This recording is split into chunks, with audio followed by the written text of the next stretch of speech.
Organized crime. What is organized crime? Organized crime is criminal activity that is planned by a powerful group or leaders. The motivation to engage in this criminal activity can be for multiple reasons, but is mostly motivated by profit. Organized crime is usually portrayed in a large scale, which means there is a lot of profit to be made. If you are partaking in illegal activity, it would only make sense that it will generate large amounts of money. Organized crime can be done by local, national, or transnational groups, depending on how big the business gets. All of the ways organized crime receives profit is through criminal activity. This means that they are getting paid with cash money, which is considered dirty money. Since they generate large amounts of money, the dirty money is useless, as possessing a large sum of cash will raise awareness and give away that it was obtained in an illegal way. In order for the dirty money to become clean, usable money, it must be laundered. Money laundering is done by putting the money through the books of a legal business, such as a cafe or bar. This may be hard to do because of the amount of dirty money being produced. It is too much to launder all the money without raising awareness. Organized crime produces so much money that it is considered the third largest business in the world. Now you might be wondering what organized crime groups do, and the answer to that is many different things. Organized crime groups can do any type of illegal activity, such as drug trafficking, illegal gambling, political corruption, weapon trafficking, and includes many other ways of earning profit illegally. The most famous and profitable branches of organized crime are drug, weapon, and alcohol trafficking, especially in the 1920s while the Prohibition was going on. Organized crime groups also seek corrupt public officials and law enforcement so that they can take part in the criminal activities and keep the awareness low. This is achieved by paying people off, such as police or DEA officers, with a large amount of money that can change their life. These groups generate large enough profits where this can be done.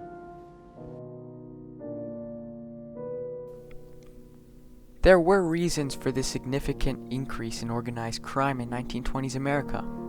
The main reason was the increase in conservative law. We will look specifically at the infamous Prohibition law. Prohibition dates all the way back to the mid-1800s, when the Women's Christian Temperance League started the Dry Movement. These religious and conservative values of not drinking alcohol had grown large awareness and eventually made its way to Congress. In 1917, the Congress passed a resolution which called for there to be an actual constitutional amendment that implemented a nationwide prohibition. 2 years later, in 1919, the amendment was allowed and the National Prohibition Act followed. This legislation did not allow the production, distribution, and transportation of alcohol. This all fully went into effect in January of 1920. Now, when understanding capitalism, keep in mind, when there is a high demand, supply is needed. But when there is a law that blocks a huge demand for a supply, the black market will take over. In the 20s, this was inevitable, as the prohibition laws had just been put into place, and there was a high demand for alcohol now. The supply could not be met, obviously, by legitimate business, so there was a significant increase in organized crime. Another huge factor playing into the increase of organized crime was the unemployment rate. Not so many people know this, but the US economy had had some troubles shifting from a wartime economy to a peacetime economy, as millions of veterans had returned after the war. This had affected everything from the monetary policy to the unemployment rate, which had reached a high of 11.7%. in what was not so well known as the Depression of 1920 to 21. So, with a very high unemployment rate and a lot of dirty money to be made in the black market, especially because of prohibition, a lot of people had turned to organized crime to make a living and put food on the table for their families. With a high demand for labor and a really high demand for alcohol, organized crime had become popular. With a lot of money to be made in organized crime, many families had risen to the opportunity. Now, we'll continue with examples of two major organized crime groups, the Irish mob and the mafia. The Mafia. The Mafia were organized crime groups that originated in parts of Italy and America, but mostly evolved in Sicily. In the 19th century, Sicily was invaded and ruled by foreign invaders such as the Arabs, the French, and the Spanish. Due to this, Sicilians banded together to protect themselves in groups, which is now known as the Mafia. The Mafia, defined by Selwyn Rabb, is acting as a protector against the arrogance of the powerful. The Mafia's main goals were to enrich and gain power, which was accomplished through terror and murder. The American Mafia rose to power in the 1920s due to Sicilians immigrating into the States for a better lifestyle. A quote from the Mob magazine states that what some of these immigrants did bring, however, was their own unique criminal tradition of commerce and respect rooted in the villages of Sicily. In the 1920s, booze was strictly prohibited, banned, and made against the law. In New York, Sicilian, Italian-American, Jewish, and Irish mobsters ruled a bootlegging combine which smuggled illegal booze into the U.S. from England and Canada. Profits were through the roof, and many mob bosses made millions during this era. There were 5 main mafia families which controlled New York during the 1920s. The main bosses of these families included Salvatore Maranzano, Joe Profaci, Vincent Mangano, Tommaso Galliano, and Lucky Luciano. Al Capone was not part of these families, but he also played a huge role with the liquor prohibition in New York during the 1920s. Salvatore Maranzano was an organized crime figure from the town of Sicily. He was an early boss who led what would become known as the Bonanno crime family in the United States. He seized control of the American Mafia operations and briefly became the Mafia's boss of all bosses. He was later murdered under the orders of Charles Lucky Luciano. The second family was Joe Profaci. Profaci was an Italian-born New York City boss who was the founder of what is known today as the Colombo crime family. He was the family's boss for over 3 decades. Vincent Mangano was the third family. He was an Italian mobster also known as the Executioner, as he was named in a Brooklyn newspaper. He was the head of what would come to be known as the Gambino crime family. The fourth family was Tommy Galliano. Tommy was an Italian-American mobster and boss of what U.S. federal authorities would later designate as the Lucchese crime family, which was one of the 5 families of New York City. He served as a low-profile boss for over 2 decades. The last family was Charles Luciano. Charles was an influential Italian-born mobster, criminal mastermind, and crime boss who operated mainly in the U.S. Luciano is considered to be the father of modern organized crime in the U.S. Luciano was later convicted for running a prostitution racket. He was given 30 to 50-year prison sentence, but during World War II, an agreement was struck with the Department of the Navy for Luciano to provide naval intelligence. Because of this, he was deported back to Italy to live his life freely outside. Lastly, Al Capone. Al Capone was known by the nickname of Scarface. He was an American gangster and businessman who succeeded during the Prohibition era as the co-founder and boss of the Chicago Outfit, which was a mafia group that ran out of Chicago. His 7-year reign as crime boss ended when he went to prison at age 33.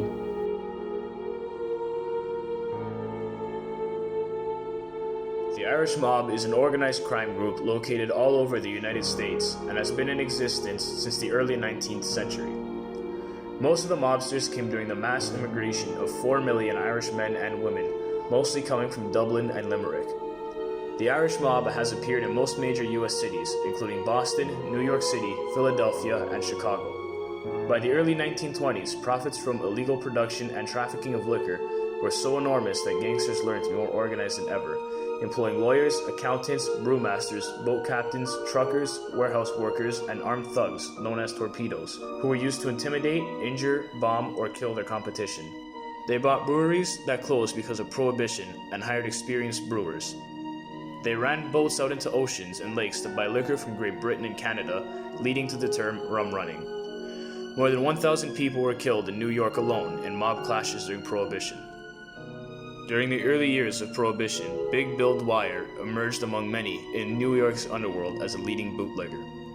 However, following his arrest and trial during 1925 and 1926, Dwyer's former partners Oni the Killer Madden, Jack Legs Diamond, Charles Vanny Higgins, and renegade mobster Vincent Mad Dog Curran fought a turf war between Anthony Carfano, Charles Luciano, and Frank Costello.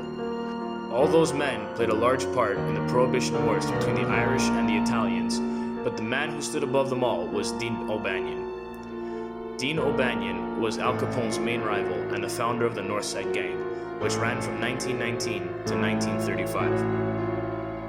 Dean O'Banion rivaled Al Capone in bootlegging, illegal gambling, extortion, and armed robbery. Dean O'Banion was killed by Al Capone's men in 1924, which eventually led to Bugs Moran and Jaime Weiss being at the wheel of the notorious gang. Moran was known for his ability in stealth when committing robberies, and Jaime Weiss was known for his bitter and cold demeanor. He goes down as the only man Al Capone ever feared. Because of this, Al Capone sent 2 men to kill him in his apartment at midnight. He was shot 4 times, and when trying to fight back, he was mistaken as an Italian mobster and was shot dead by his own men. While Moran and Weiss were in charge, one of the most well-known murders took place, and goes down in history as the largest gangland massacre in U.S. history. The massacre is known as the Valentine's Day Massacre. At 10:30 a.m. on February 14, 1929, 7 men were murdered in the garage at 2122 North Clark Street in the Lincoln Park neighborhood of Chicago's North Side. They were guarding hijacked liquor shipments that were to be delivered to Al Capone. They were shot by 4 men. 2 of the shooters were dressed as police, while the others wore suits, ties, overcoats, and hats. The identified victims were 5 members of the North Side Gang: Albert Ketchulek, whose alias was James Clark, Adam Heyer, Albert Weinshank, Frank Gusenberg, and Peter Gusenberg. After the investigation, it was discovered that Al Capone was the man behind the murders. The massacre was originally planned to only take out Bugs Moran, but Moran noticed that a police car pulled up to the garage and fled. These events were later produced into shows and films like the 1962's Untouchables, 1967's St. Valentine's Day Massacre, 1975's Capone, and most recently, 2012's Boardwalk Empire.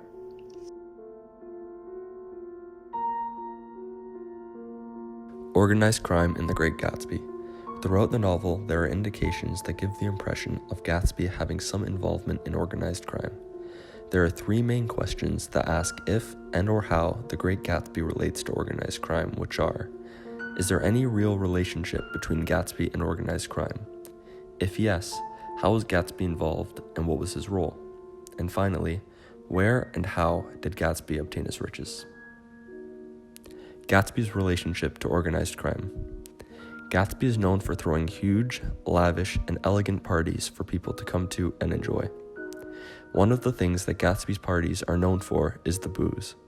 During the 20s, it was illegal to drink alcohol, and it was not sold anywhere legally at least. For Gatsby to have the amount of alcohol he did to serve hundreds, many people believed that he was involved in the illegal production of it. This was known as bootlegging alcohol in the 20s.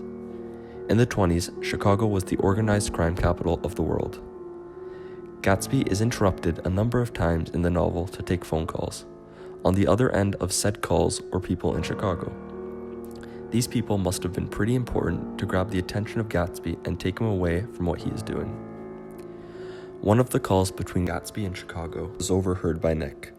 This call was about someone named Park getting apprehended by the police in Chicago for selling worthless bonds or simply trying to scam people. Nick made his living selling bonds, real bonds, not worthless ones, in an attempt to scam people. He was pretty good at it too. Gatsby noticed this and attempted to recruit Nick to sell bonds, which were thought to be worthless and or stolen. Gatsby and his wealth. Many people wonder who Gatsby is. Where did he come from? Where did he obtain his riches? He could be from a very rich family, an old money family, in which money has been passed down from generation to generation. Some even believe he is a relative to Kaiser Wilhelm of Germany. On the other hand, Gatsby could be rich with new money, money obtained from current societal means of obtaining wealth, such as the stock market, which many people back in the 20s became successful from. Although both these options are possible, it is far more likely that Gatsby obtained his wealth through organized crime. There is a lot of proof throughout the novel that connects him to crime, far more than the other two options previously stated. Gatsby being involved in organized crime explains his wealth. It explains how he is able to obtain all the alcohol that he does at his parties, and explains the attempt to recruit Nick and all the phone calls from Chicago. The Mafia had a cultural approach to organized crime, targeting the phenomenon and social construction of their manifestation. The foundation of the Mafia's success was its ability to buy out corrupt public officials and business leaders, following witness and juries in court cases. After the Prohibition in the 1930s, the Mafia took their business beyond bootlegging and put their time into other activities such as illegal gambling, loan sharking, and also prostitution rings. The Irish-American street gangs, such as the Dead Rabbits, dominated New York's underworld for over a century. During the Prohibition, there was a lot of bootlegging, which caused a lot of organized crime. The expensive cost of bootleg liquor meant that the working class and poor were more restricted during Prohibition than middle and upper class people, allowing crime syndicates to make more profit. In The Great Gatsby, Tom asked Nick if Gatsby was a bootlegger. Nick asked Tom where he got such an idea from, and Tom told him that many of the rich were bootleggers, so he thought Gatsby was one.